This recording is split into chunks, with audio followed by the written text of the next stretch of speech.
if they did go up in hindsight, would you agree that we wouldn't be in the situation we are now, which is I don't 7 think weeks of so. I searching don't think that's and billions of speculative. dollars?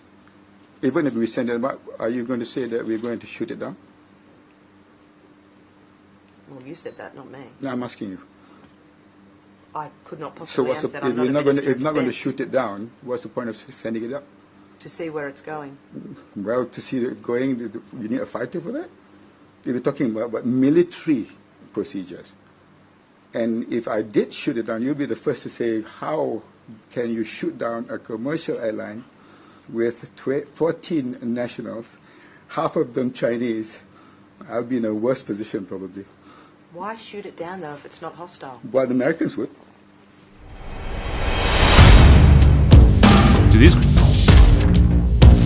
Are these coordinates? Holy shit, are these coordinates? Are these coordinates?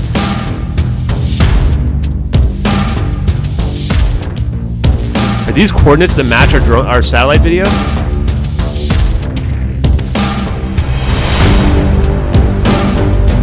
Six decimal places, it's gotta be.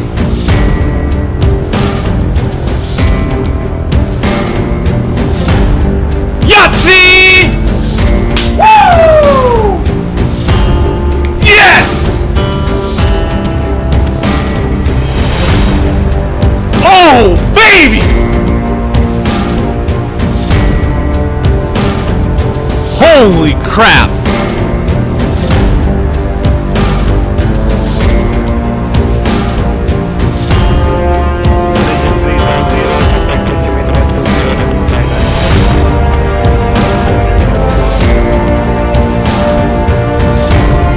News tonight, a Malaysian Airlines The reason why we do this stupid technology is that everything is...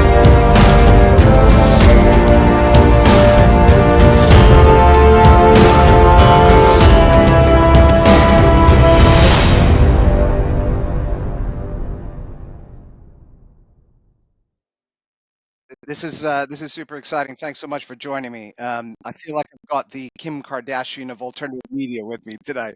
It's like you. It feels like you broke the alternative internet this month, or at least over the past week or so. Yeah, I mean it's been wild, man. For sure. I think that I'd never wanted all this attention. It feels a little bit awkward when I join spaces and then all of a sudden everything's about MH370 and people ask me questions and stuff like that. Because I don't know. I'm not the person that people portray me out to be on the internet in general. So, all I've ever wanted to is get the truth, and I think that people naturally gravitate towards the truth, and it creates controversy, especially when it's things like to say hard truths that people don't really want to accept. So, it's been a roller coaster for sure, but I hope that people have enjoyed the ride at least for now. Oh, absolutely. I think no matter what side of this you're on, I think people have absolutely loved it. I mean, people just, I was watching some of the streams this week, and obviously we'll get to that a bit later. It was so exciting. It was like better than any kind of serial drama, any kind of soap opera. It was just everyone, all the people rooting for you, and then you can see the bad guys on the other side who obviously don't have your best interests at heart. And it's just such an exciting thing. And I know that we obviously remember, and I know you do in every podcast that you do. You mentioned that what it's really all about, which is kind of the families and the 239 people. And we whilst we don't lose sight of that, this is obviously such a sort of compelling story. It's such a compelling mystery. It's a bit like the Titanic of our century. You're probably not old enough to remember before the Titanic was discovered, but before then it was this enduring mystery and all these different sort of ideas about what could have happened. So a I little guess different though, because first, Titanic was early 1900s. Now we have satellites everywhere, so it's like I don't think a Titanic can happen again. Absolutely. Just so obviously we'll get to the funky stuff, but just so that people that haven't sort of been following this, can we maybe just reprise, if you don't mind, just like in as quick as you want to do it, what actually happened? Most people know that the plane went missing back in 2014, but maybe you could just run us not through. a lot of people know kind of what the flight path is, the official narrative even, and I think that was somewhat by design, especially early on. If you were old enough to remember like in real time, there was all this questions in the days and weeks after about where exactly did the plane go missing. When it went missing, is that where it crashed or whatever? Did something else happen? And it wasn't until months later, or at least weeks later, that they developed somewhat of a comprehensive narrative. And the idea was that this plane was going from Kuala Lumpur to Beijing, which is flying northeast, and it gets to the South China Sea, and they say it gets to a point where there's this weak point in the radars, and then it goes dark. And when it goes dark, initially we didn't know what happened to it. They were searching the South China Sea the days after. The Malaysian government didn't say and didn't mention to people that the military radar was still tracking it, and they watched it go back over the country and go over to the Andaman Sea. It actually flew directly to Penang Airport, which is the closest airport you would go to in an emergency. They developed this cover story that, oh, well, he's saying goodbye to his hometown or something, which is completely nonsensical. You I fly remember to the hearing that nearest because airport. Go the ahead. plane dipped its wings, didn't it? So the idea was that he was supposed, which doesn't So we don't know that really at all. hold. That's not Yeah. known at all. I mean, Okay. all we have are radars. So when you have radar, you can't say whether or not this plane was dipping its wings, turning whatever. You can tell where the plane generally went, but that's about it. Also, the radar data is also pretty anomalous because it claims that this plane climbed to 55,000 feet and then went down to 5,000 feet. None of this is possible for a 777-200. So whatever's going on with the radar data, we can know the altitude data is not accurate. But if you believe that the direction of travel of the plane, then it's going directly to the closest airport that would be an emergency situation. It's also 2 a.m. when it gets to this airport, so it's not like you can see your hometown and say goodbye to your house or anything like that. Also, in suicide pilot scenarios, you just crash the plane right away. As far as I know, there's no suicide pilot scenarios where they're flying for 8 hours on a joyride or anything like that. It's just a completely nonsensical argument. But whatever happens, we don't know why they don't land in Penang. But they continue on. They go into the Straits of Malacca, the Andaman Sea, which is west of Malaysia at this point, right? So they've flown over the whole country. Now they're in the ocean here, and they get to the Nicobar Islands. Now, this is where the official narrative says that this plane makes a sharp turn into the South Indian Ocean. Early on, there was questions whether or not it went north or south from this location. And that this was narrowed down because, first of all, there's 10 different radar systems that would have caught it if it went north. There's already 4 radar systems that should have caught it that didn't, at least according to the official narratives out there. And then they look at these satellite pings from this IOR satellite that's over India. And only Immerstat is the only ones who've released these pings, and they went from Immerstat to the Malaysian government to some family members who then gave it to some member of the public. That's how we ended up getting these pings. And this was months later as well. And so these pings supposedly say that this plane went into the South Indian Ocean, but when you only have one ping, all you can tell is the distance from the plane. So this data is already really sketchy in terms of just, we don't know. It's not very conclusive. And the real issue with it is that they then claim, okay, this plane, based on these pings, flew for another 6 hours and flew down into the South Indian Ocean and then somehow crashed in the South Indian Ocean without leaving a debris field, without leaving any black boxes, no acoustic detections, none of the 4 emergency redundant transponders going off that should only go off during a crash that can't be deactivated. While there were still 19 phones ringing, according to people that made a statement to the government begging for them to look into the cell phones, which they did not do, of course. So you can kind of tell already based on what I'm telling you now that the official narrative starts to fall apart because it's 10 years later and we didn't find a plane. And just for the people out there who have this weird belief that the ocean's really big, they say they know where the plane went. There's nowhere else for the plane to go. They've got the plane running out of fuel. We searched everywhere along the flight path. And it's not like it was just military people searching that could be corrupted or covered up, right? They had, I think actually I've seen now there was 26 different countries and there was 42 planes and 39 boats searching for this. And the place where they said it crashed is an active shipping route where there would be just boats going through it every day. Like you can't miss a debris field of a 777 crashing into the ocean. The official search was the most expensive and extensive in history, and it didn't find one piece of the plane. So here's another bit of disinformation that people are not aware of. And I'm going to state this again. The official search, the most expensive and extensive in human history, did not find one piece of the plane above or below water. They also searched underwater with a bunch of scanning devices on the bottom of the ocean. So this is just simply not possible. And this is where the conspiracy starts to break open, where people now go, well, what about the debris that washed up? Well, it washed up like 16, 18 months later, and it's just a couple tiny pieces of debris. And then they'll go, well, they tracked it with serial numbers. Well, actually, they didn't. The serial number that they found is a part number. It's not a unique serial number. They don't tell you that in the media for some reason because they want you to think that you should stop thinking about this. But the unique serial plate was actually missing. You can Google this and confirm it from the flaperon. Also, when they take pictures of this flaperon, they do it in one of those ways where cameramen try to make something look really big when it's really not that big. Which is also trying to give people the idea that, oh, we found all this debris. But when you look at it on the CNN, if you Google CNN and look up the debris, you'll find it's just 3 tiny pieces of the wing. That's all they've ever found. And just to look into, like, just for a little bit more evidence, and I'll let you ask more questions, is most of the parts on this plane are very light. A lot of it's plastic and very light metals that all would float. Like, these parts of the debris wouldn't have sank.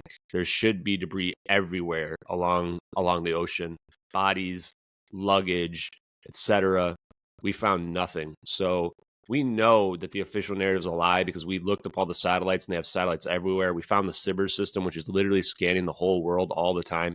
SBIRS system would have seen the debris field the next day, right? The United States government wouldn't be giving up the search within 1 month if they knew that there was some debris field to be found. Yeah, I mean, I think you covered most of it there. Obviously, this story, you can go deep in the weeds. It is amazing that I think I read that China had like 2 aircraft carriers, just them. And when you think how many other countries were also involved in this search, there was obviously the debris found on the southeast coast of Africa, Reunion Island, Mauritius, you mentioned, not for much until much later. Why do you feel we can discount that? I know you mentioned that the serial number wasn't correct. There are other reasons, I think, why some of it is suspect. I know that I skimmed through the accident report. I saw they had 17 pieces, many of which they said highly likely to come from the plane. Some said almost certain. Obviously, there's another plane. I believe that's my understanding that there was another 777, Boeing 777. So the first thing I'll say is that the theory that we've put forth has no issue with any of the evidence. In fact, we use more evidence than any other theory to date by magnitudes. We bring all the witnesses back in. The debris that's found is actually consistent with the scenario we put forth of a fire emergency events, which is also consistent with the flight path, which is also consistent with 19 witnesses. Fire would account for the various tiny pieces of debris that we find. In fact, some of those pieces of debris that you mentioned that haven't been tied to the plane have scorch marks on them. And the ones with scorch marks actually have the honeycomb pattern of a Boeing aircraft.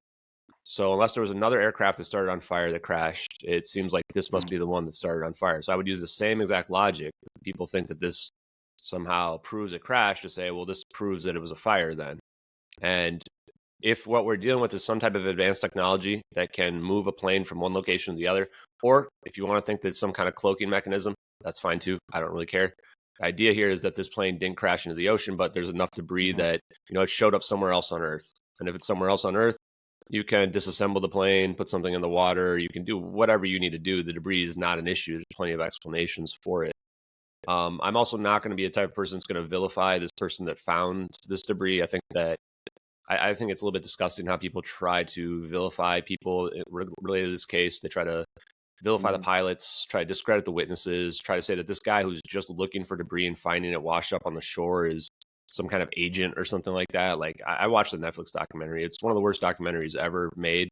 But it also, I think that the way they try to paint this guy as some kind of spy is nonsensical. That's not the impression I get from him from watching the documentary. Understood. Yeah. I mean, I was wondering, I was saying to my wife, especially before this latest development, which was very disappointing, we'll get to that. But I was saying, Ashton is going to be in the sequel to that documentary, that Netflix documentary, no doubt about it. Has anyone suggested anything like that to you yet? I mean, in terms of anyone from Netflix reached out or anything from the program? No, and it's actually a little bit surprising, but now it becomes more and more apparent. I mean, I was a type of person before this that I was not into conspiracies. I was not considered part of the UFO community at all.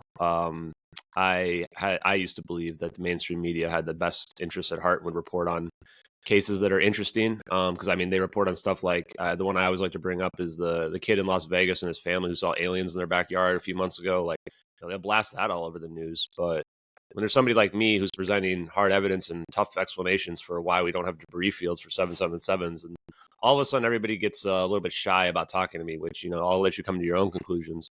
I would also say that if this conspiracy is true, which I believe it to be the largest verifiable conspiracy of all time, then Netflix would be a little bit afraid to bring this up as well, right? It's okay where they can make fun of a bunch of kooky people who are saying that, oh, I'm seeing debris in some ocean waves and stuff like this, and people like Jeff Wise who think that Russia is the root of all evil and that they've literally are at fault for every single thing that happens on the planet.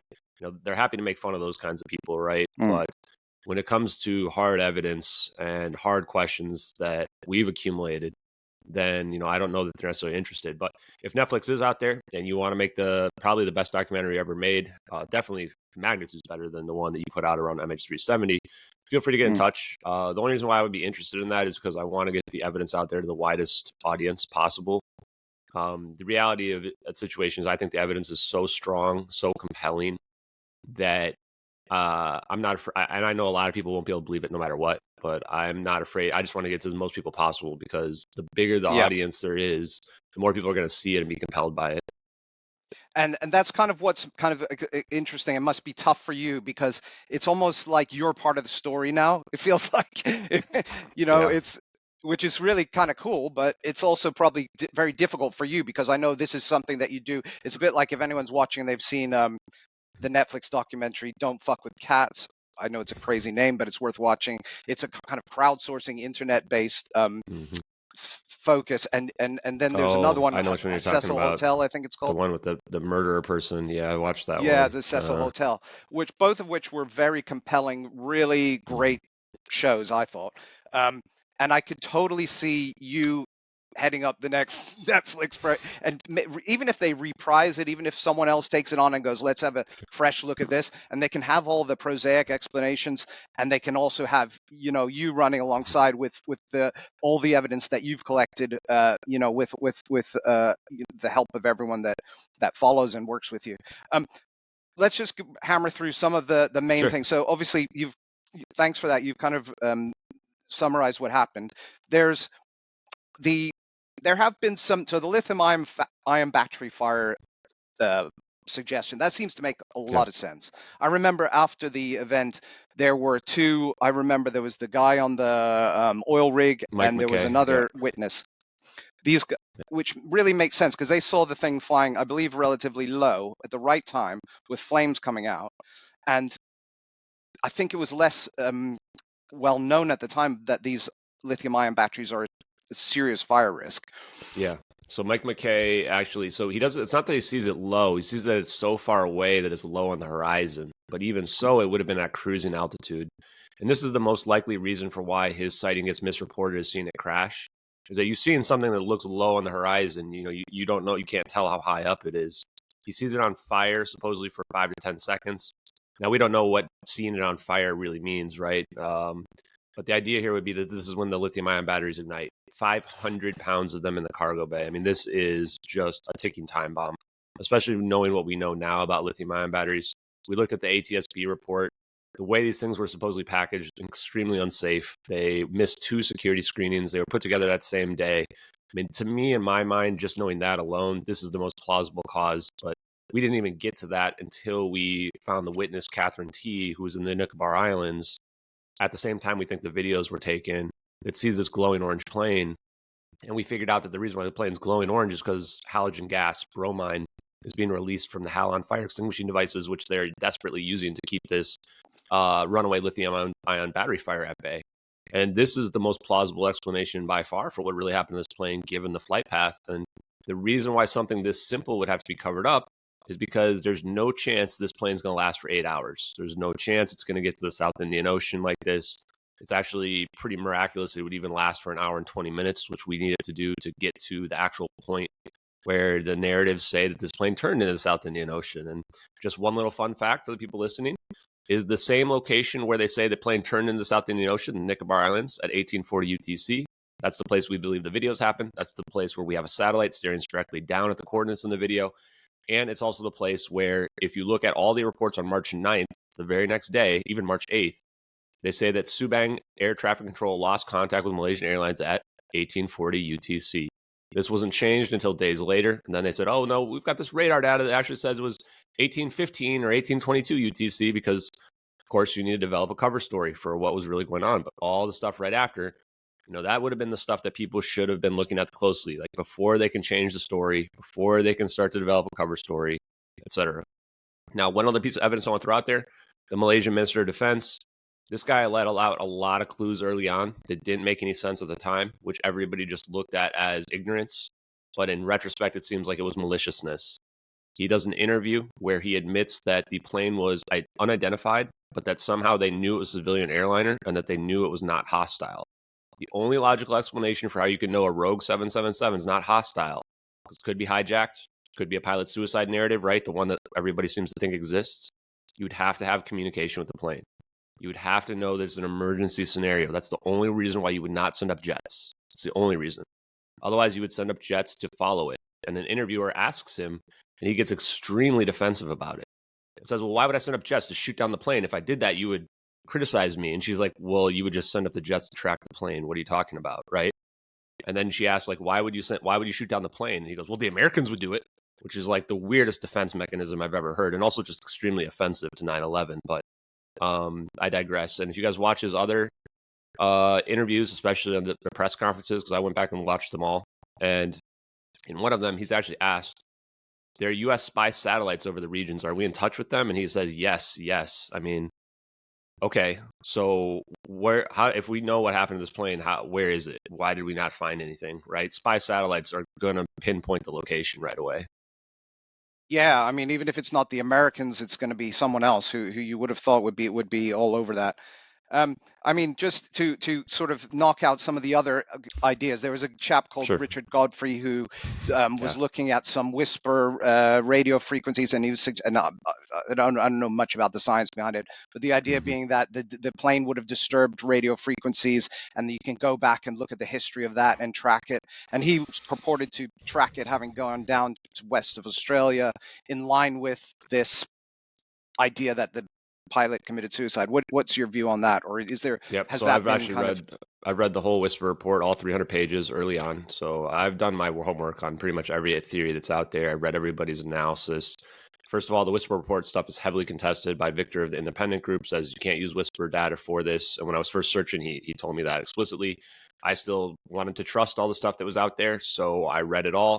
It makes sense. Like, basically what they're really doing is they're taking the pings and they're looking at the capabilities of the plane, and then they're trying to make up a flight path for it that fits the capabilities of the plane, matching the pings, using also the supposed radio signals that would have been hitting. It looks like mostly like airports and stuff like that, going back, a decade or so.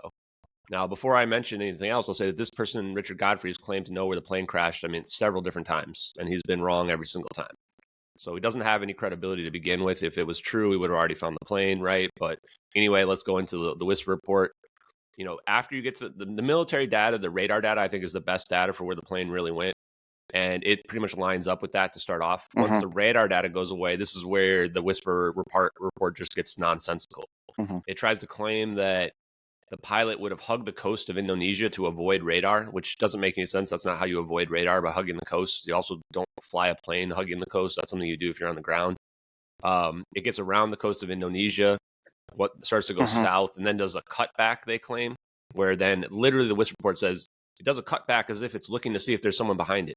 This is not something you can deduce from radio pings. So this is where I started to become suspicious. And even if you go to my very earliest spaces that I did on Twitter before I was doing podcasts, you'll hear me say that this is where I don't really trust the data that much, because it just doesn't make logical sense.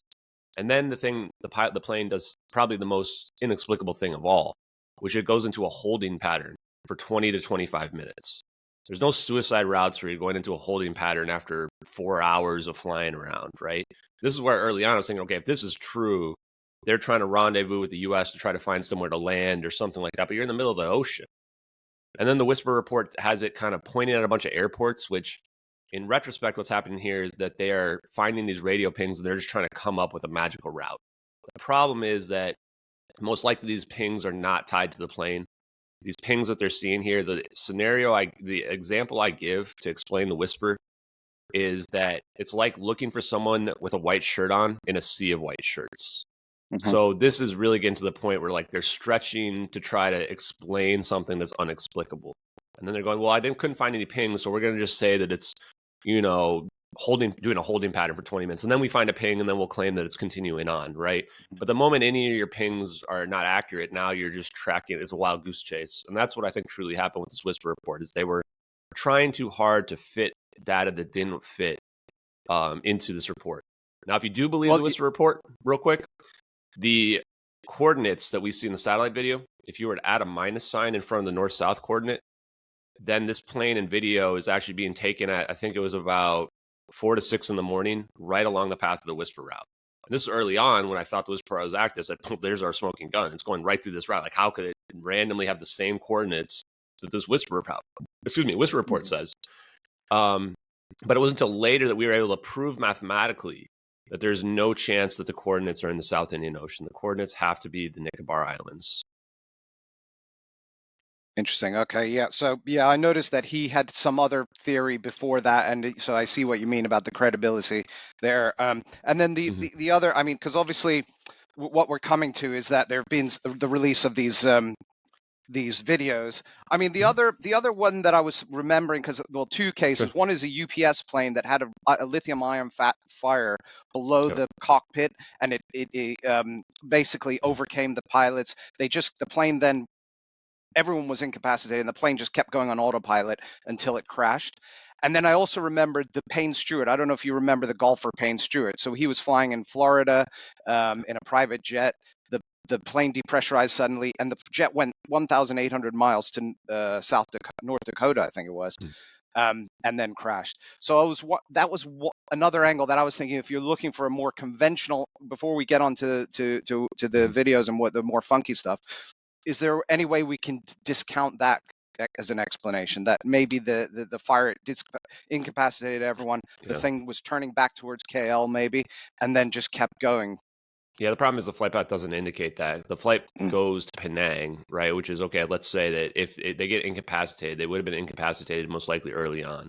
So what we would expect from a flight path route like that is that it's going to fly over Penang and then just go straight over to Indonesia. It's not going to make this turn into the Andaman Sea and then make a hard turn back to the South Indian Ocean. But I absolutely would have considered a scenario like that if the flight path indicated it. It just doesn't. Because, yeah, again, if you're going to be incapacitated, it's going to be pretty early on. I think that we looked into the oxygen tanks, and the crew oxygen tanks have a separate system, which can last for a little while. It actually hasn't really been proven how long they can actually last, but it depends on your altitude and how much oxygen percentage you put it at. Our estimates, from what I've seen and looked into it, seem to say between 30 minutes and 2 hours. So, the problem is we got a scenario where you got to last for 4 to 8 hours, and just to get to the point where you turn south, you got to last for 2 hours. So, it seems very, very unlikely that would be a scenario that it could be, right? And the other problem, again, is no debris field.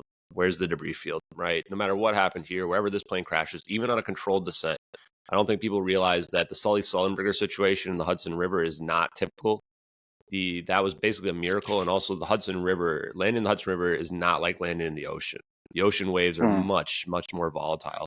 The moment the wing hits the water, and in these situations, it's going to basically turn into a barrel roll, plane being ripped apart to a million pieces. We have videos of the Ethiopian airliner that was trying to do this actually close to land, and that's literally what happens. The plane gets ripped to shreds. So this plane would have been doomed if it's a fire scenario. If they can't land at Penang, their pilot's basically looking for the least horrible way for the passengers to go out. Well, yeah, you would have thought it might make sense to try to land near the islands, a bit safer.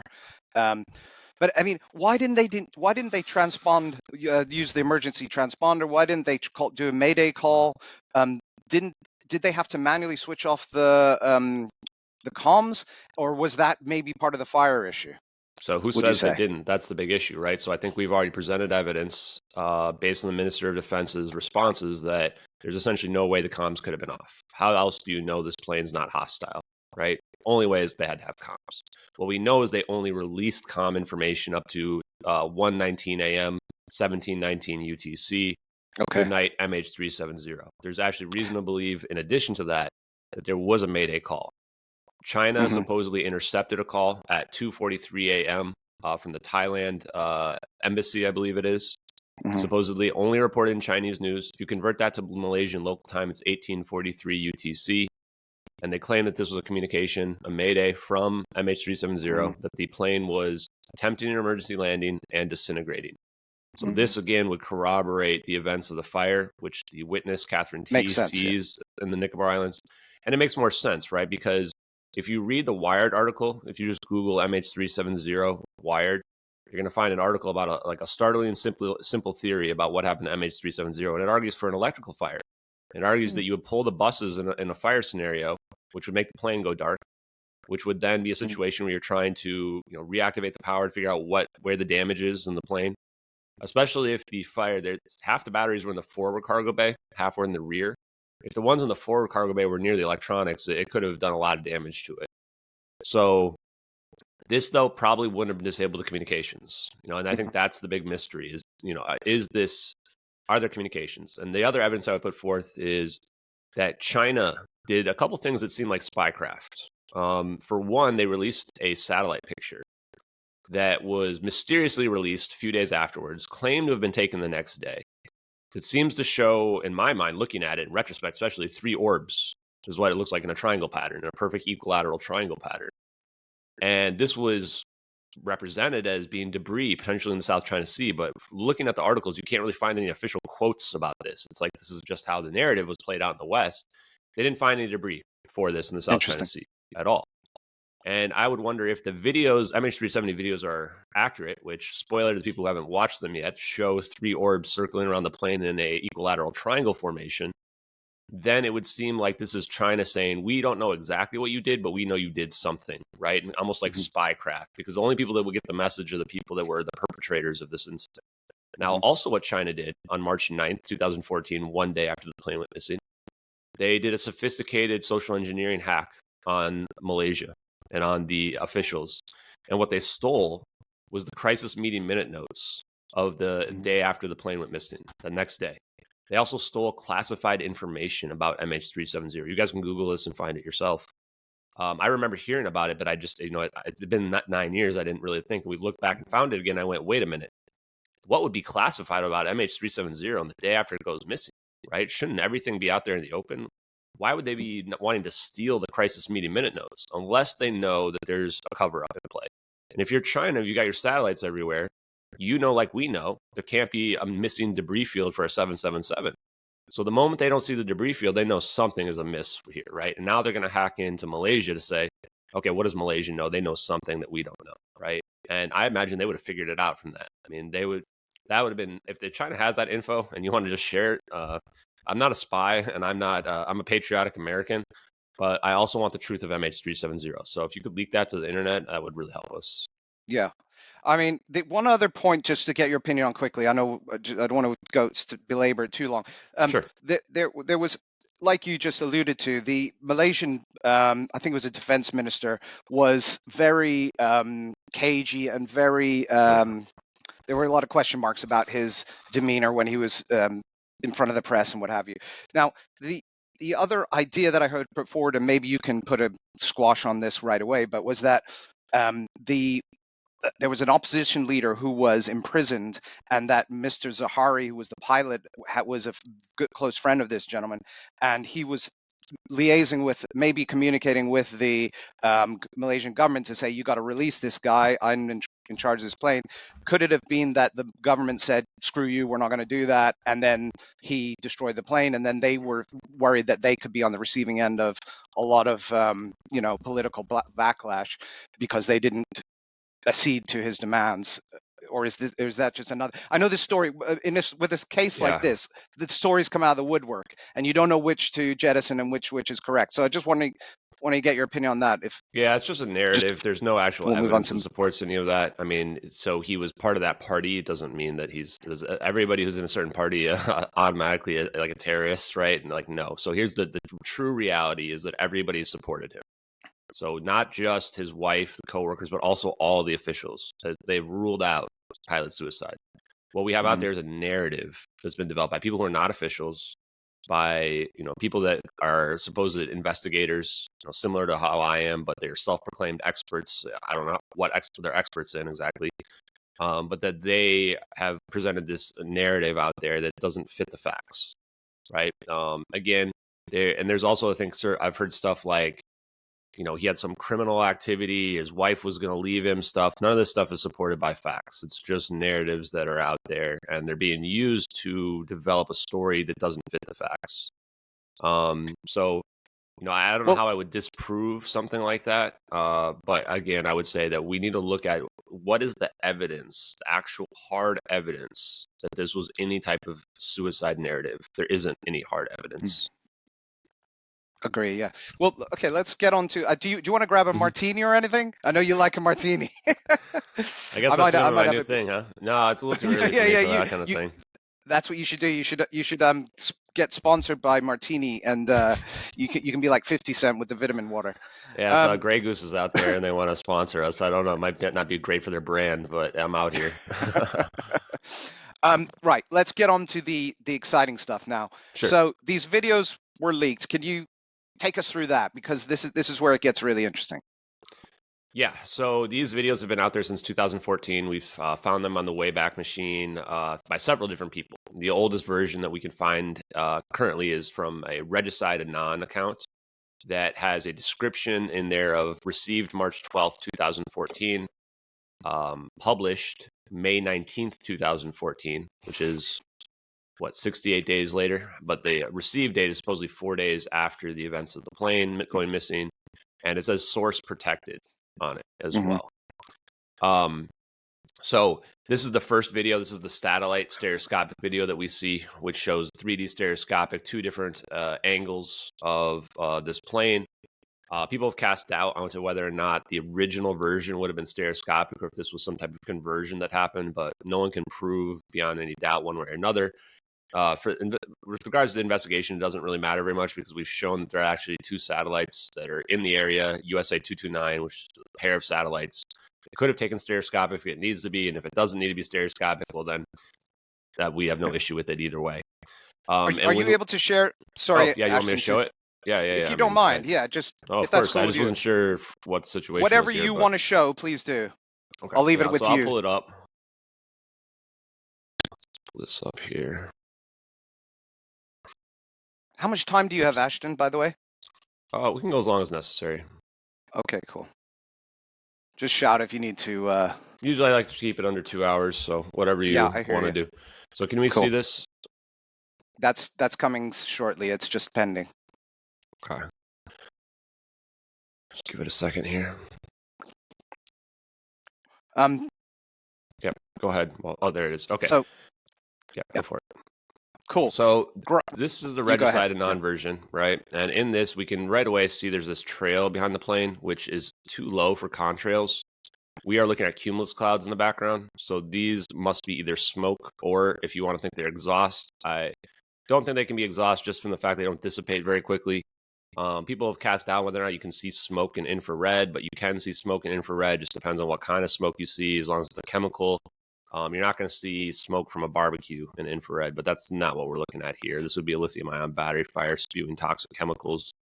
So you can see this plane is turning as well. It's actually descending, which we'll see in our second video, which is maxing out the capabilities of a 777 while in descent. Now, this is important because this would mean if anyone was hoaxing this, they are going to have to have extremely knowledgeable about the engineering capabilities of the 777, especially to scale it to this level, because the 777 is gigantic here.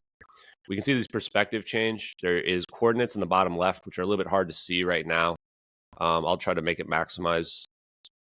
And Ashton, I think you said it already, but just in case, this is actually this is the satellite that's filming this, so it's using night vision of some kind. Is that correct? Yeah. So we believe this is in a false color IR, and this would actually be the SBIRS system, space-based infrared system, that's catching this. And so the space-based infrared system is not going to be like you're looking through a satellite and watching. It's going to be a situation where it's computer-generated Google Earth video playback. And then what this allows for is real-time video playback as well as recording all the time. And I'll show you guys that system we found on Lockheed Martin, which pretty much I think proves that that's what we're looking at here in terms of satellites that are scanning the world all the time. And they're sending this data to a computer that's able to produce this. Somebody's logged into that program, and then they're able to watch the video in real time. And we know that because the mouse we saw come flying off the screen here earlier, that goes off the screen, which indicates this has been cropped. It runs at 24 frames per second, while the background here we see is running at 6 frames per second. That difference indicates a Citrix session logged into an actual database. Now, you see this orb come flying in, and it's coming so fast that it's about Mach 3 speeds. Any conventional craft moving at that speed would rip to shreds. So we know right away something anomalous is happening. And it's interesting watching how it goes around the plane, and it's almost like it's locking in on the plane. Like initially it misses the plane and starts circling to the side, and then it circles around the plane and gets into a formation immediately. And then you're going to see a second orb appear about where my mouse is here. It's going to come through the clouds here and shoot up through the cloud and join the first orb right there. And then a third orb is going to come from the side of the screen. And now they're in a perfect equilateral triangle. This is a 120 degrees 0 point sinusoidal pattern. It looks to me like they're mapping the plane. People want to see there's this mouse over here in the bottom. So there's a mouse here, but when the mouse moves, the perspective doesn't move. So this also indicates there's a second analog being used that's moving the screen around. And that second analog is shifting the perspective while the mouse does not shift the perspective. That could be like a middle mouse or like one of these little like the touchpad scroll things on there. It could also be a separate mouse entirely with like a ball on it. It's hard to say. We can see the coordinates in the bottom left, and there's only 2 axes in the coordinates, which indicates that whatever they're centered on is the ground. It's something in the air. And it doesn't even have to be near this either. Just recently, we found that there was other satellites that have been put in the air that can scan thousands of kilometers. So the middle of wherever they're looking at here could be very, very far away. And that they are just cropping this so that we see the plane only. We also know they've cropped out the drone as well. The drone is just off the screen somewhere here to the top of the screen. And it's looking at it from a side angle by this point. So the idea would be that they've cropped it out for obviously to preserve sources and methods, etc. So they don't want to obviously give away. That like potentially the person who leaked this would have been a military personnel, right? Because otherwise, why are you cropping stuff out? If you're a spy, you're definitely not cropping it out. If it's a hoax, why are you cropping it out as well? Like we're already starting to see a lot of intent at that point, right? Like they're showing us just the minimum amount of information to see the plane. There might be other assets too that we don't even know about. Like the Netflix documentary says that the French dad was told that the Americans know what happened to the plane and that there was 2 AWACS, which are these radar planes, spy planes in the area. So it could be possible there's a literal spy plane controlling the drone, looking through one of the computers that's logged in, watching this in real time. And the whole purpose of this cyber system is missiles, tracking missiles, boats, planes, intelligence, battlefield awareness, etc. So it actually fits the mission purpose of cybers in this case. Now you can see these orbs change orientation here. So it's like they've mapped the plane, and now they're getting prepared for whatever event is about to occur here. I'll try to pause it at the right moment. Oh, missed it just by a second. So you can see the plane's there, and then now we see this zap happen. Now this zap, when we see it from this field of view, it looks a little bit bigger because what we're seeing here is the outer ring of this dispersion pattern as it kind of separates out. We can see this illumination. This illumination has been proven to accurately illuminate the clouds in the foreground and in the background. So this is a very accurate representation of what the illumination would look like. Now, people would say, why is there an illumination at all? Because we're not looking at an explosion or an implosion here. When we look at it in the thermal drone video, we can tell it's an endothermic event. And the reason there, we believe, is because it would be energizing the electrons in the area when this event happens here. It's not enough energy being released here for this to be an annihilation event. If this plane was exploding in terms of like turning the plane into a bomb, this would blow up part of the planet. Like this would be a mushroom cloud times 1,000. It would be huge. So this cannot be an explosion based on that or some type of annihilation event based on that logic. And we see the plane just completely disappear after this. The smoke stops. This indicates that it's not cloaking. Although if there's some way to cloak the smoke as well, we could bring that back into play. But because the smoke stops dead in its tracks, this would indicate that somehow what we're seeing here can't be a cloaking event. Now, also the color here, since it's a false color IR, the color of this doesn't really matter. We're not looking at a thermal layer here that is showing hot versus cold. So a lot of people don't wonder, well, why is this a different color than what we see in the thermal, which shows it to be a cold, dark event. Again, these are 2 different purposes. The point of the cybers is to track objects. It's not to get detailed intelligence on heat differences. Now the plane's gone. You can see the smoke trail stops right here. And now the person zooms over to the right or scrolls over to the right one more time to show us there's no plane flying over here. There's also there's a subtle distortion that happens with the clouds when this event happens, we've shown in detailed analysis, but it's not enough that there's like, this isn't a black hole that's happening here. If it was a black hole, we'd expect at least the clouds nearby to get sucked in, if not the whole planet to get sucked in, especially a black hole of that size. If it was some type of an explosion, also we would have expected to see these clouds get blasted away. This really is best described as a superluminal speed acceleration, meaning this plane is beginning to go at the speed of light or beyond the speed of light. It's like Quicksilver in the Marvel movies, where it's undergoing a phase state change that's giving it the properties of quantum and allowing it to, in our minds, teleport. Teleportation really just means traveling faster than the speed of light, right? According to at least physics. But I don't like to refer to it as teleportation because we're not talking about dematerializing and rematerializing the plane. We're simply talking about quantum entanglement, the idea that this plane is entangled. Engineers have put out this idea that perhaps there's a fourth orb, and the fourth orb would be entangled to these three orbs.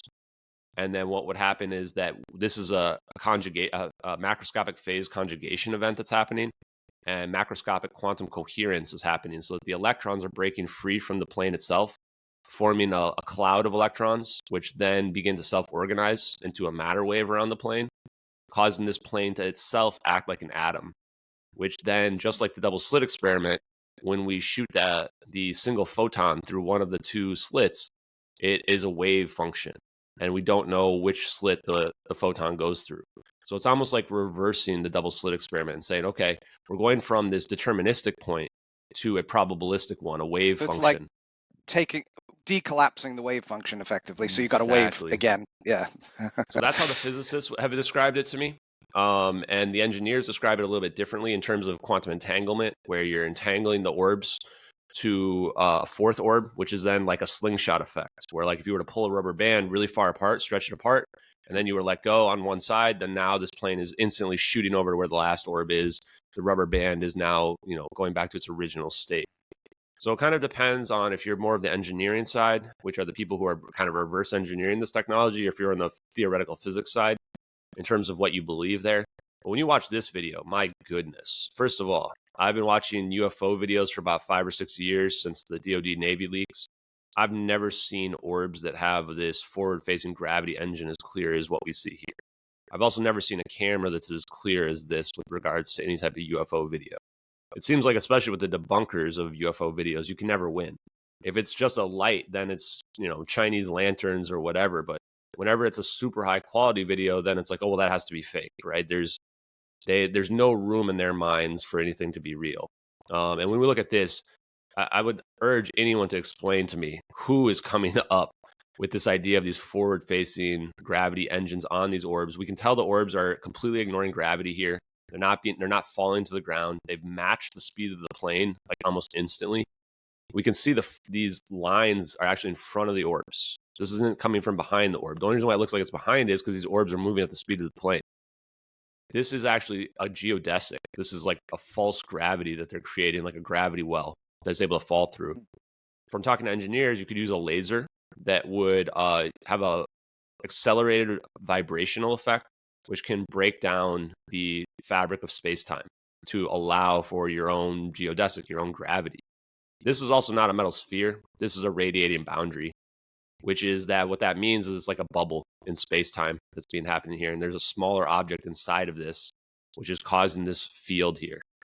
And the secret to all of this seems to be room temperature superconductivity, which, again, according to engineers, does not require metamaterials. I've asked about that, which like LK99 is something where this is my first kind of exposure to superconductivity was LK99, and watching what kind of magic that can happen, which is like literally floating room temperature rocks. Is that where they have the thing cold and then they put a rock or on it and it just stays in place and they turn it and stays? Now imagine if it didn't have to be cold. Now imagine if it was just room temperature and not cold anymore. Now you realize that we're starting to deal with essentially magic at that point. And these superconductors can create very powerful magnetic fields. And then if you use the right shapes, you can focus those fields to a point where it can be focused, the energy can be focused to such a strong degree where you can actually cause these types of events to happen, which seem like magic to us. But magic is really just science that we have yet to understand, right? And I'm going to show you another version of this real quick. We'll come back to it. But I want to show you the dark trails better. So this is one where this isn't an official video. This is one where we've stripped the thermal out of it. And you can very clearly see the dark trails in front of the orbs in this version, right? So these are being pulled along. Mm-hmm. Yeah, so I guess this is, if someone was to hoax this or design this video, they would have had to go to quite a lot of effort to put what appear to be quite natural-looking, forward-facing streams in front of these entities. You can even see the heat signature in the orbs themselves, and in this part right here. I mean, look at this heat signature right here. It actually gets distorted accurately when they flow through the trail of the plane as well. So there's so many small details here that, especially given the time frame of 4 to 72 days to hoax the videos, I mean, it becomes practically impossible, especially because there's no discrepancies in a single frame. They would have made a mistake somewhere, right? But somehow no. And now they have to be better physics experts than PhDs are. They have to be engineering experts better than people who are like actually work on the planes. They need that kind of level of understanding. And they have to understand mathematics related to the 120-degree sinusoidal pattern, the equilateral pattern that these things are doing. It's one thing to try to recreate this, which again, nobody's even be able to recreate these videos. Not even supposed experts that have millions of subscribers can't even recreate this. They can't even recreate 5 seconds of it. And yet somehow some mysterious hoaxer out there did this for whatever reason, somehow knew we would never find a plane, somehow has better scientific understanding than PhDs. Even this heat signature we see in the belly here is morphine here as well, which it's like all these tiny details are what really lend the credibility to the plane. To me, especially when we look at this frame here, we can tell the smoke's not coming out of the engines. The smoke is not coming out of these engines here. The smoke seems to be coming from this heat signature we see at the bottom. We found that there's 2 exhaust ports, maybe even 4 AC exhaust ports down here, right next to these, the landing gear, which is right where this heat signature is coming from.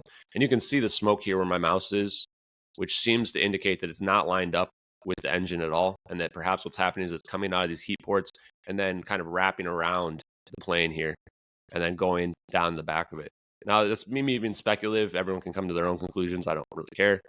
And then again, you can very clearly see the heat signature in the orb here as well. So the reason why you would add the thermal layer to this, which would not be the base version of this electro IR camera, would be to get this kind of detail. Because they've zoomed in now. And they're zoomed in to collect intelligence on what the event is that's happening here. And I think at this picture, you can clearly see that the smoke trail is coming directly from this heat signature right in the belly of the plane. I mean, that's where the smoke is coming from right just there. To reiterate, this one, the previous video that you showed was from the satellite. I believe that's our Sibbers video, and I'll show that one in a sec because I think that and this is from a drone. Yeah, and this is from a drone. We're trying to figure out if it's actually an MQ-1C Gray Eagle or if it could be an MQ-9 Reaper. They both look almost identical, and they both show this nose that we see in the very beginning here, just like this. So we've been trying to narrow that down, and I mean, ultimately, at the end of the day, it's from a drone. Here you can see the accurate distortion. Go ahead. Someone was trying to criticize these, saying that the Reaper drone or one of these drones, it should have the camera under the front of the thing, not on the wing. There's different variants. And so, I mean, there's pictures that you guys can find within about 10 seconds of the MQ-1C Gray Eagle with 2 cameras on the wings. Okay. I don't know why people try to mention that. Of course, the main multi-targeting spectral camera is underneath the nose, but there are other variants, and it could be a classified variant if it's an MQ-9 as well. But I think we've now gotten pictures of MQ-9 with cameras under the wings, as well as MQ-1C Gray Eagle with cameras under the wings. What I will say is that these assets are connected by something called SIGINT, Signals Intelligence. And if you Google SIGINT payload, the top hit will reference the MQ-1C Gray Eagle as well. And we've also found variants of the MQ-9 that has a SIGINT payload built into it as well. We've got actual screenshots of that and news articles that mention that as well. So it really could be either one. End of the day, it doesn't really matter which one it is, but it's nice to kind of get to the truth of some of this stuff. So again, also, though, if somebody's faking this, now they've got to know what the MQ-1C or MQ-9 Gray drones look like, right? To a level that like can even fool the experts. So we've built up a huge knowledge of requirements. But Yeah, and doing this back in 2014, so 7 years ago, and also doing it, I guess what maybe it's looking back now, maybe it's easy for us to underestimate the degree of news heat that was on this event at that time. So in some ways it seemed, but even so, there you go. I mean, I'll let you talk through We're gonna that. go That's back to obviously the end the of slow therm. mo, Yeah. but you can keep going because there's actually this is part built into the version that Regicide and uploaded as well, which is a slow mo where you can watch these orbs actually kind of, I don't know if morph is the right word, but you can see Yeah. the barrier around them get distorted depending on where they go through the plane or what have you. But Which seems the like this degree is of detailed. Go ahead. yeah, because just the degree of work that it was required to put into this, 7 years ago or almost 8 years ago, I guess, and when they could have discovered the plane, wreckage of the plane within weeks or days, and all that Mm-hmm. work would have been wasted. So it's kind of, and then to have all this seeming inside knowledge of, the technology or the aircraft, the military assets, the satellites, the coordinates, the time. Um, it just boggles the mind, doesn't it, that someone would go to that effort. Yeah, and so this frame here as well, this is the super slow-mo. This frame here is really the money frame. This is the last frame before you see this phase conjugation event begin. This transitional phase state change of the plane. You can actually see the gravitational lensing of the orbs at this point where they flatten because they're building an extremely powerful electromagnetic field here between them, which is called the azimuth, that essentially if you were to draw a line between them and circle around the plane, and then you can actually see the plane blur in this frame. It's fine in the frames before this, right? No issue, no issue. All of a sudden, the plane blurs. It actually gets colder as well in this frame. You see, now we can only see a tiny bit of yellow. Otherwise, it's all green. The plane is blurring. The reason why I believe the plane's blurring here is it's already beginning to accelerate, and it's going to be accelerating at the speed of light so fast that we don't even capture it in the next frames. And so what we believe is happening here is mass reduction. So it's creating almost the same kind of bubble as the orbs have, the non-radiating barrier, but causing the entire plane to have a mass reduction equal to zero. Once you have zero mass, now you're not affected by gravity. Now it takes a very, very little amount of energy to accelerate the plane to the speed of light. So that's what we think we see here in these videos, is that we see mass reduction, inertial mass reduction of a 777, which is a massive object.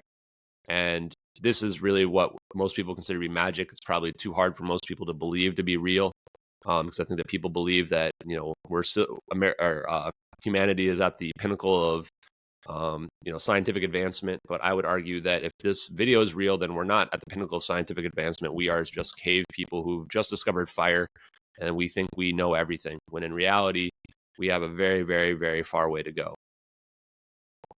And so you can see, like, people wonder why the blast, because what we see here is it's almost like this blast wave, but it's not a blast wave. This is an endothermic event, which means this is an absorption of energy.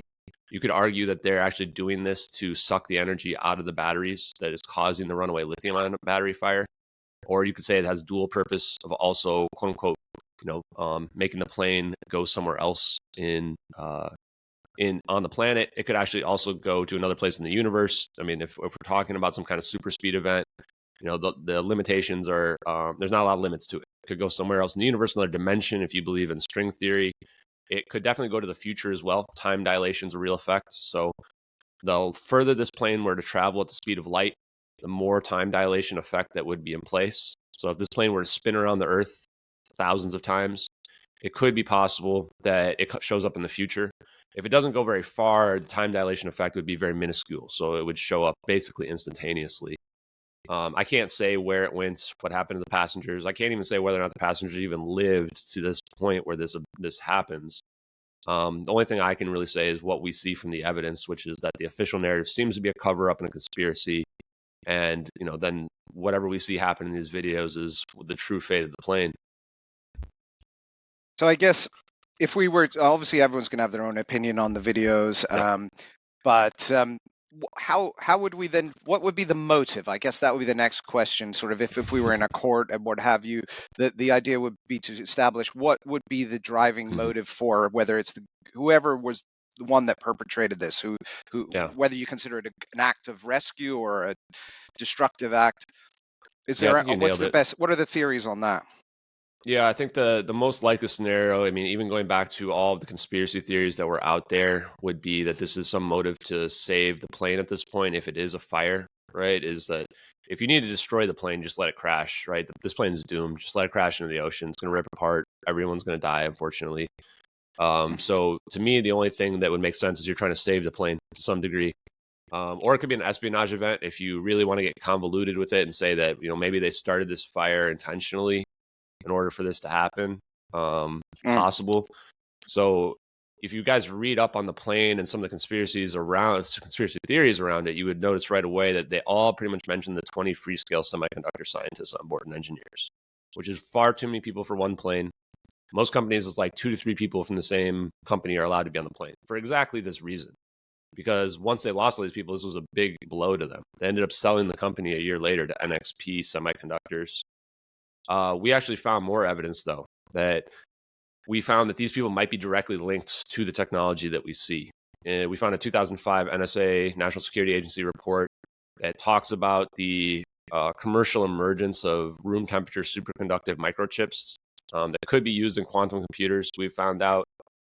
We've also found press releases that tie this company directly to U.S. aerospace and defense through serving RF power needs. So the scenarios we've got to remember the go flight is going to Beijing. Yeah, that's so the ultimate exactly. My next destination. point was going to be that if this is an espionage event, you could argue that they're trying to prevent these people from going to China. Maybe they're defecting. Maybe China, I don't know, maybe there's some kind of intelligence motive at play here. If the technology we see is real, though, then whoever owns this technology controls the world. Like, that's the type of breakaway level technology we're dealing with here. So there would be a potential motive to steal these people, to even just set China back a little bit would be worthwhile potentially. Well, or if these are ours, because these scientists and engineers work for an American company, even though 12 of them were Malaysian nationals, 8 of them are Chinese, you could argue that we're trying to protect our own intellectual property. You could argue this is a test if the technology is not proven, that this plane's already doomed and we're going to test it. But I think there's easier ways to test it out than on a passenger plane full of 238, 39 people. And then the last idea, which I personally think now is the most plausible, is that there's just one person who's a VIP that's connected enough to the right people to call in the rescue me button. Because this can't be about money. This is too risky. This type of technology getting out, too risky. This has got to be either, somebody who's like so well connected. Maybe it is one of those engineers and scientists, right? Or maybe it's somebody else who's on board the plane. And they're going, this plane is doomed. I need help. You guys got to deploy the super secret technology. I don't care what the risks are, right? To me, that seems like if I were to develop the plot of a movie that involves this, that would be what I would come up with. Yeah. I mean, the other thing I noticed on the manifest when I was looking at the accident report, they said that there were some free, in addition to the lithium-ion batteries, there were some free-scale semiconductors of some kind on the flight. So, that's the people, the scientists. Yes, I mean the batteries that we're talking about are from Motorola. There was, I think, Ashton, there were some actual technology product. Like not just the people. I might be wrong, but I'm pretty sure there was some speculative. But yeah, I've talked to Florence DeChang, who I think has done the best research into it, and it's possible that there is, but there's really not a lot of hard evidence. There is a lot of weirdness around the cargo manifests, and whether or not there really is 4,500 pounds of mangosteens, or if that was some other contraband, or there was also this Alabama Maersk situation where these Navy SEALs end up dying under very mysterious circumstances, where they were following some cargo that theoretically got onto MH370, according to the GRU, which is Russian intelligence. But I have not been able to find enough evidence that would link any of that.